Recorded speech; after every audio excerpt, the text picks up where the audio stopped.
etiology of neoplasm, that is pathogenesis.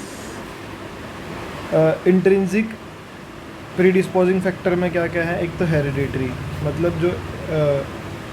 जो intrinsic factor है जो अंदर से अपने को अफेक्ट करेंगे, ठीक है। एक तो हेरिडिटी, एज, ठीक है, पिगमेंटेशन, सेक्स एंड हार्मोन, ठीक है। तो हेरिडिटी में क्या है? कुछ फैमिलीज़ में ज़्यादा चांसेस ऑफ कैंसर होते हैं, ठीक है। मतलब कि कोई चीज़ हेरिडिटरी है, भाई कैंसर की हेरिडिटी है इनके, तो उसके ज़्यादा चांसेस है। जैसे एग्जांपल इसमें क्या है? Neuroblastoma, malignant papilloma of colon and retinoblastoma. मतलब ये 3 प्रकार के कैंसर है जो हेरिडिटरी मतलब आगे ट्रांसफ़र करते हैं, ठीक है। न्यूरोब्लास्टोमा, एक मैलिग्नेंट पेपिलोमा ऑफ कोलोन और रेटिनोब्लास्टोमा। एज में जो ओल्डर एज है उसमें ज़्यादा चांसेस हैं, उसमें ज़्यादा कॉमन है कैंसर होने के।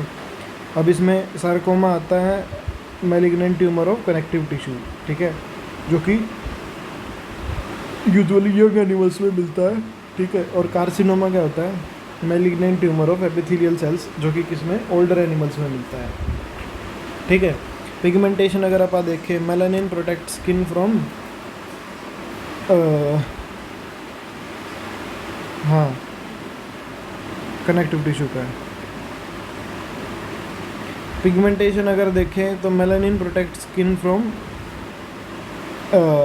Acidic rays of sun, thus cutaneous cancer are rare in negroes than in white horse, ठीक है। मतलब जो ब्लैक हॉर्स होते हैं ना, उसमें क्या नाम है, कैंसर होने के चांस कम है, क्यूटेनियस कैंसर, क्योंकि जो उनका मेलानिन है नहीं वो प्रोटेक्ट करता है स्किन को। तो वाइट हॉर्स में कैंसर होने के चांसेस ज़्यादा हैं ब्लैक हॉर्स के कंपैरिजन में। फिर मिलेनोसार्कोमा होता है, more common in white and grey horse's, ठीक है। मिलेनोसार्कोमा मतलब जो मेलानिन मतलब की वजह से कैंसर होता है, जो वाइट और ग्रे हॉर्सेज में ज़्यादा कॉमन होता है, ब्लैक में नहीं होता। वही क्योंकि जो ब्लैक मेलानिन पिगमेंट है वो बचा लेता है। सेक्स में no difference tumour occur in both male and female, मतलब सेक्स का कोई एज सच कोई वो नहीं है, इन्फ्लुएंस नहीं है इसके ऊपर, कैंसर के ऊपर। मतलब दोनों में सेम ही होता है, मतलब ट्यूमर दोनों में ही हो सकता है। रेडिएशन अगर आप देखें तो यूवी रेज ऑफ सनलाइट, ठीक है। और ये क्या लिख रखा है?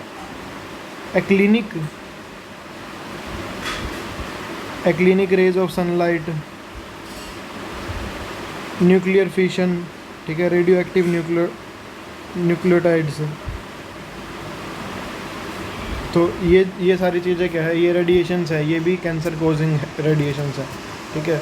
फिर ऑन्कोजेनिक वायरस हो गए, ठीक है। ऑन्कोजेनिक वायरस में अपना papilloma virus, polyoma virus, adeno virus, pox virus, retro virus, ठीक है, हर्प्स वायरस, ये सारे इसकी इटियोलॉजी है, मतलब जो कैंसर करेंगे, नियोप्लाज्म करेंगे। फिर आगे है differentiate between benignant tumour and malignant tumour, ठीक है। तो अगर अपन पहले रेट और मोड ऑफ ग्रोथ के हिसाब से देखें, ठीक है, तो बेनिग्नेंट में स्लो ग्रोथ होती है लंबे समय तक, ठीक है। और मैलिग्नेंट में क्या होती है? एकदम रैपिड ग्रोथ होती है और कुछ ही दिन के लिए होती है, फ्यू डेज और वीक्स के लिए, ठीक है। बेनिग्नेंट कैसे फैलता है? ग्रो बाय एक्सपेंशन, ठीक है। और मैलिग्नेंट कैसे फैलता है? एक्सपेंशन और इन्फिल्ट्रेशन, मतलब ये इन्फिल्ट्रेट कर जाता है सेल्स के अंदर, ठीक है, मतलब आगे आगे फैलता है। अच्छा, बेनिग्नेंट तो बेसमेंट मेम्ब्रेन के अंदर पेनिट्रेट नहीं करता, ठीक है। मैलिग्नेंट क्या है? बेसमेंट मेम्ब्रेन के थ्रू भी पास आउट कर जाता है, ठीक है। बेनिग्नेंट में कैप्सूल प्रेजेंट होती हैं, इसमें कैप्सूल एब्सेंट होती हैं, ठीक है। माइटोटिक फिगर्स नॉट सीन, मतलब इसमें माइटोसिस नहीं होती, ठीक है। इसमें माइटोसिस होती है, मतलब बहुत ज़्यादा रैपिड मल्टीप्लिकेशन होता है ना बेनिग्नेंट, उसमें मैलिग्नेंट में मैलिग्नेंसी की वजह से, तो उसमें माइटोटिक फिगर्स देखी जाती हैं। इसमें लिमिटेड ग्रोथ होती है बेनिग्नेंट में, और इसमें अनलिमिटेड ग्रोथ होती है, ठीक है। अभी मेटास्टेसिस के बेसिस पे देखें तो मेटास्टेसिस होती है टूट के गिरना, मतलब और आगे फैलना। तो बेनिग्नेंट तो मेटास्टेसिस शो नहीं करता, मैलिग्नेंट मेटास्टेसिस शो करता है, ठीक है। ब्लड सप्लाई देखें तो ब्लड सप्लाई जो है वो एडिक्वेट होती है बेनिग्नेंट में, ठीक है। और कोई भी डीजनरेटिव चेंजेस हमें नहीं दिखते, ठीक है। मतलब कुछ भी मतलब कुछ भी ख़राब नहीं होता उसमें, नो मतलब कोई भी डीजनरेटिव चेंज नहीं होता, ठीक है। इसमें blood supply no coordinated, not मतलब कोऑर्डिनेटेड नहीं होती, अपने को डीजनरेटिव चेंजेस दिखने को मिलते हैं, नेक्रोसिस देखने को मिलती है टिश्यू की, ठीक है। फिर डिस्ट्रक्शन ऑफ एडजेसेंट सेल, मतलब साइड की सेल्स को कितना डिस्ट्रक्ट करता है। बेनिग्न तो बहुत कम डिस्ट्रक्ट करता है, और मैलिग्नेंट आसपास की सेल को सबको ख़राब कर देता है, अबंडेंट अमाउंट में डिस्ट्रक्शन करता है। रिकरेंस आफ्टर रिमूवल, अगर हम बेनिग्न ट्यूमर को निकाल दें, ठीक है, मतलब अगर रिमूव कर दें मतलब सर्जिकली, ठीक है, तो वो तो यूजुअली दोबारा नहीं होता, लेकिन मैलिग्नेंट दोबारा हो जाता है। मतलब वो बहुत नॉर्मल है कि अगर मैलिग्नेंट ट्यूमर हमने काट दिया तो वो दोबारा फिर उग जाएगा। स्ट्रक्चर अगर देखें, cell resemble these from which they originate, ठीक है। सेल किसको रिजेंबल करती है, जहाँ से वो ओरिजिनेट करते हैं। तो एनाप्लेशिया नॉट प्रेजेंट,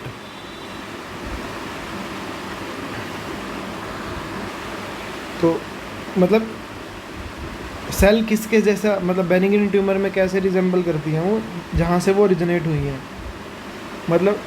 और मैलिग्नेंट ट्यूमर में सेल जो है पेरेंट सेल के जैसी नहीं होती, ठीक है। उसमें कैसी है, उसमें पेरेंट सेल के जैसी होती है। एक मिनट, उसमें कैसी होती है, पेरेंट सेल की जैसी होती है। स्ट्रक्चर इसका typical of adult tissue, adult tissue के जैसा स्ट्रक्चर होता है। Structure not typical of adult tissue, ठीक है। इसमें क्या है, pleomorphism of cell not present, cells are pleomorphic. Pleomorph तो जो अपना बेनिग्नेंट ट्यूमर है इसमें तो सेल एक ही टाइप की होंगी, मतलब जैसी हैं वो, ठीक है। लेकिन मैलिग्नेंट में अलग अलग शेप्स आ सकती हैं, ठीक है। तो आगे polarity and cell maintained polarity lost, cell के अंदर पोलैरिटी मेंटेन रहती है और मैलिग्नेंट में पोलैरिटी ख़त्म हो जाती है, ठीक है। ये तो हो गया डिफरेंस बेनिग्न और मैलिग्नेंट ट्यूमर का, ठीक है। उसके बाद नियोप्लाज्म, बेसिकली नियोप्लाज्म क्या होता है, it is a new growth of cells, ठीक है। मतलब नियो मतलब न्यू, ठीक है। प्रोलिफरेट कॉन्टीन्यूसली विदाउट कंट्रोल, ठीक है, मतलब कॉन्टीन्यूसली प्रोलिफरेट करे बिना कंट्रोल के, सर्व्स नो यूज़फुल फंक्शन, ठीक है। और इसका कोई भी यूज़फुल फंक्शन नहीं है, ठीक है। मतलब ग्रोथ होने लग रही है बिना कंट्रोल के और उसका कोई भी यूज़ नहीं है उस ग्रोथ का। And has no orderly arrangement, ना कोई ऑर्डरली अरेंजमेंट है, ठीक है, सब ऐसे मिस ऑर्डर में हो रही है। Bears a considerable resemblance to the healthy cells from which they arise, ठीक है। और किसके साथ जो मतलब रिजेंबल किसके साथ करती हैं, हेल्दी सेल्स से, मतलब जिससे वो ओरिजिनेट करी है ना उससे रिजेंबल करती हैं,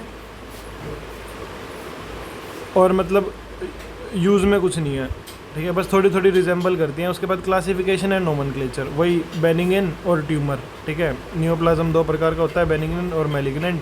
बेनिग्न वही है डिज़ाइंड बाय अटैचिंग सफिक्स ओमा, ठीक है। बेनिग्न ट्यूमर में हम ओमा सफिक्स लगाएंगे, ठीक है। जैसे फाइब्रोब्लास्ट का अगर ट्यूमर है तो अपन फाइब्रोमा, कार्टिलेज का है तो कॉन्ड्रोमा, ऑस्टियोब्लास्ट का है तो ओस्टियोमा, ठीक है। और एडिनोमा किसका, benign epithelial tumour arising from gland. Papilloma benign tumour with finger like projection, ठीक है। एडिनोमा किसको बोलेंगे, ग्लैंड से जो अराइज करता है एपिथेलियल ट्यूमर। और पेपिलोमा क्या होता है, फिंगर लाइक प्रोजेक्शन जो हमें बेनिग्न ट्यूमर से मिलती है। जो एक्सेप्शन है इसके अंदर मैलिग्नेंट नियोप्लाज्म विद सफिक्स ओमा, मतलब कुछ एक्सेप्शन भी है जिनके पीछे ओमा लगता है, जैसे melanoma,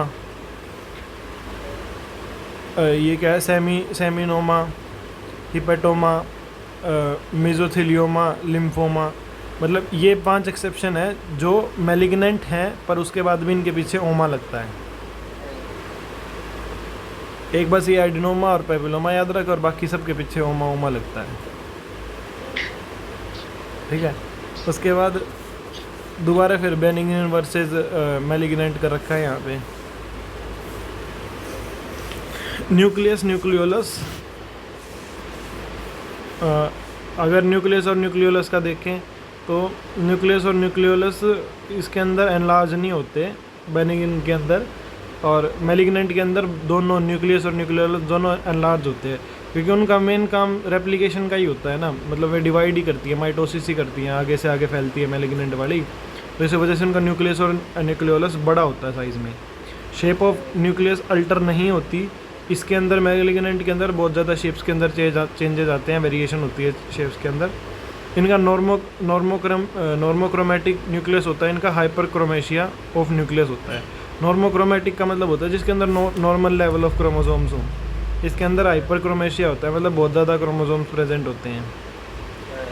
number of nuclei in the cell normal, ठीक है, नंबर ऑफ न्यूक्लिया इसके अंदर नॉर्मल होते हैं, ठीक है, और मैलिग्नेंट के अंदर मल्टी न्यूक्लिएटेड होता है। न्यूक्लियोलर और न्यूक्लियर रेशियो नॉट अल्टर्ड, ठीक है, न्यूक्लियोलर और न्यूक्लियर रेशियो क्या है, अल्टर नहीं होती, इसके अंदर क्या है, रेशियो इंक्रीज कर जाती है।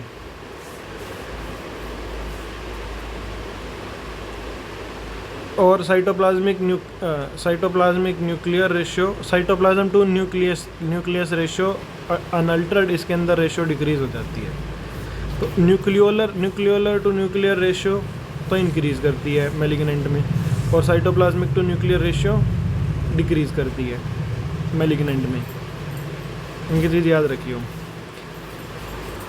अगर malignant tumour arising in mesenchymal cells, origin are usually called sarcoma, ठीक है, मैलिग्नेंट ट्यूमर मेसेनकाइमल सेल से ओरिजिनेट करता है और इसको हम क्या बोलते हैं, सार्कोमा बोलते हैं, फाइब्रोसार्कोमा, और ये क्या है, लाइबोसार्कोमा।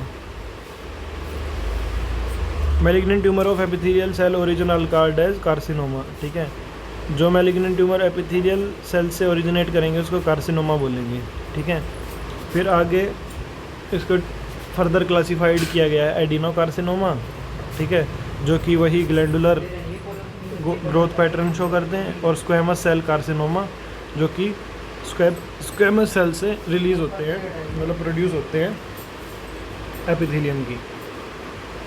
फिर आगे मैलिग्नेंट ट्यूमर दो प्रकार के होते हैं, एक तो मेसेनकाइमल सेल ओरिजिन, एक एपिथेलियल सेल ओरिजिन, ठीक है। जो मेसेनकाइमल है उसको सार्कोमा बोलते हैं, ठीक है, और जो एपिथेलियल सेल ओरिजिन है उसको कार्सिनोमा बोलते हैं, ठीक है। कार्सिनोमा दो, एडिनोकार्सिनोमा और स्क्वामस सेल कार्सिनोमा। अभी इसके अंदर कुछ हार्मोन्स होते हैं जो अफेक्ट करते हैं, ठीक है। अगर हाई हार्मोन लेवल है, ठीक है, तो उसकी वजह से क्या होगा, हाइपरप्लेशिया, विच में अल्टीमेटली बिकम नियोप्लास्टिक। मतलब देख, अगर हाई हार्मोन लेवल होगा तो ज़्यादा सेल्स बनेंगी, जैसे अगर पैराथायरॉयड के अंदर हाइपरप्लेशिया है तो पैराथायरॉयड की जो सेल्स हैं वो ज़्यादा बनेंगी, ठीक है, ज़्यादा हार्मोन की वजह से, ठीक है। और इसकी वजह से एट द एंड उसमें वो भी हो सकता है, क्या बोलते हैं, नियोप्लास्टिक भी हो सकता है, और उसके अंदर हमारा कैंसर भी हो सकता है। Injection of oestrogen for long time cause memory,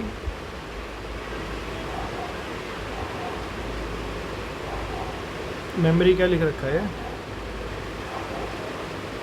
हाँ, मेमोरी कैंसर एंड माइस। तो अगर एस्ट्रोजन के कैंसर इंजेक्शन एस्ट्रोजन के अगर लंबे समय तक लगाएं, ठीक है, तो उससे मेमोरी कैंसर हो सकता है। एक्सट्रिंसिक फैक्टर क्या क्या आते हैं, chronic irritation, chemicals, radiation, metazoan parasites, oncogenic viruses, ठीक है। तो इसमें क्रोनिक इरिटेशन में तो क्या है, क्रोनिक और repeated irritation result in neoplasia. जैसे इसमें ये क्या लिख रखा है, चुट्टा स्मोकर्स, चेन नहीं, चुट्टा स्मोकर्स है। In some district of Andhra Pradesh people smoke cigars that is called as चुट्टा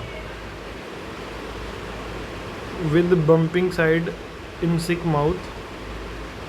in such people cancer of palate is common. इन टाइप के पीपल में कैंसर ऑफ पैलेट बहुत कॉमन होता है।